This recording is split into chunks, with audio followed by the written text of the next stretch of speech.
ஓம் ஸ்ரீதாரா நேயர்களுக்கு வணக்கம். இன்னைக்கு நம்ம என்ன பார்க்க போறோம்னா ஏஞ்சல் நம்பர்ஸ்ல நம்ம தொடர் எண்கள் சொல்றோம் இல்லையா.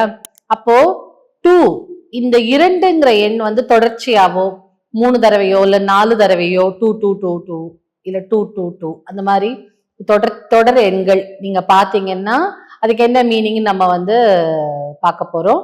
2222 இல்ல 222 நீங்க பாத்தீங்கன்னா என்ன மீனிங். இப்போ உங்க மனசுக்குள்ள ஏதாவது ஒரு எண்ணம் ஓடிட்டு இருந்தது அப்படின்னா அப்போ இந்த நம்பர் நீங்க எதிரில பாத்தீங்க. எங்க வேணா பார்க்கலாம். ஒரு கார்ல ஒரு காரோட நம்பரா இருக்கலாம், இல்ல ஒரு பில் போர்ட்ல ஒரு அட்வர்டைஸ்மெண்ட் போர்ட்ல டெலிபோன் நம்பரா இருக்கலாம், இல்ல நீங்க போன் ஆன் பண்ணும்போது டைம் வந்து 222ன்னு இருக்கலாம். ஸோ அந்த மாதிரியான பல விஷயங்கள்ல நீங்க இந்த மாதிரி தொடர் எண்கள் தொடர்ச்சியா இருக்கணும். நடுவுல ஜீரோவோ இல்ல ஒன்னோ எதுவும் இருக்கக்கூடாது. தொடர்ச்சியா 222 அப்படி இருந்ததுன்னா என்னன்னா நீங்க என்ன எண்ணங்களை நினைக்கிறீங்களோ அது கரெக்ட்னு அர்த்தம். கரெக்டான தாட்ஸ் உங்களுக்கு இருக்கு, கரெக்டான எண்ணங்கள் இருக்கு.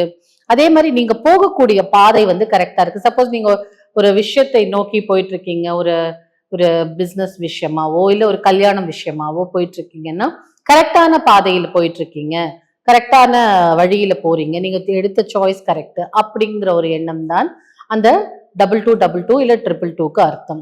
அப்போ அதுக்கான ரிசல்ட் வந்து பாசிட்டிவா இருக்கும்னு அர்த்தம். இப்ப நீங்க என்ன எண்ணத்தோட இப்ப நீங்க என்ன நினைக்கிறீங்களோ அதுக்கான ரிசல்ட் வந்து பாசிட்டிவா இருக்கும். அதே மாதிரி நீங்க என்ன விஷயத்துக்காக போறீங்களோ அந்த காரியமும் பாசிட்டிவா ரிசல்ட் இருக்குங்கிறது தான் அந்த 222 2222க்கு மீனிங்.